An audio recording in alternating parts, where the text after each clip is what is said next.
তৃষ্ণার্ত হই তখন আল্লাহ আমাকে পান করান। ওয়া ইযা মারিদতু ফাহুয়া, আর যখন আমি অসুস্থ হই ওই আল্লাহ আমাকে রোগ মুক্ত করেন। সুবহানাল্লাহ। দেখেন হযরত আইয়ুব আলাইহিস সালাম সব কোরআনের মধ্যে আছে, আল্লাহ পাক সব বলে দিয়েছে। বলে না এরকম নামাজ রোজা করি, দান সদকা করি, হজ করি, আর আমার এই রোগটা পাইলো, এই রোগ ছাড়ি না। আশ্চর্য কথা, রোগ দিয়ে আল্লাহ মানুষের ঈমান পরীক্ষা করেন।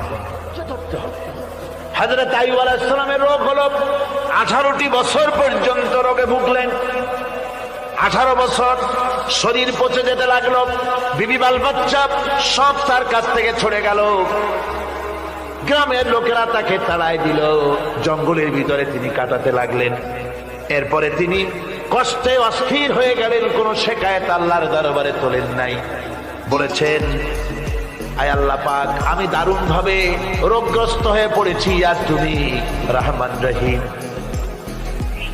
হযরতে আইয়ুব আলাইহিস সালাম 18টি বছর রোগ ভোগ করার পর যখন তিনি লক্ষ্য করলেন শুধু শরীরের ভিতরেই পোকা না, এবার পোকা জিহ্বার মধ্যে শুরু হয়ে গেছে, জিহ্বায় পোকা ধরেছে, গায়ের গোশতে পোকা, পুষ পোকা, পচে পচে শরীর পড়তেছে, জিহ্বার মধ্যেও পোকা হয়ে গেছে।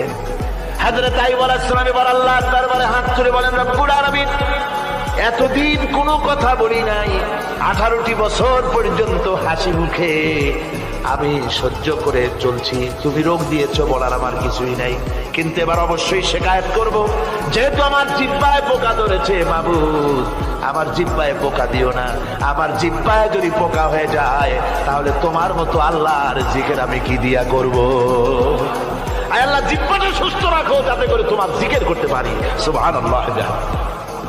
আমার আল্লাহ রাব্বুল আলামিন পরিষ্কার করে কোরআনে কারীমের মধ্যে বলে দিলেন, আমি আইয়ুব আলাইহিস সালামের আইয়ুবের রোগ মুক্ত করে দিলাম এবং তার হারানো সব সম্পদ আমি তাকে দান করে দিলাম। মুমিন বান্দা যারা, তারা রোগে শোকে ভাবে কাতর হবে না, নিরাশ হবে না, মনে করবে আল্লাহ রাব্বুল আলামিন আমাকে পরীক্ষা করছেন, এরপরে নিয়ামত আসবে, হতাশা তাকে পেয়ে বসবে না। দেখেন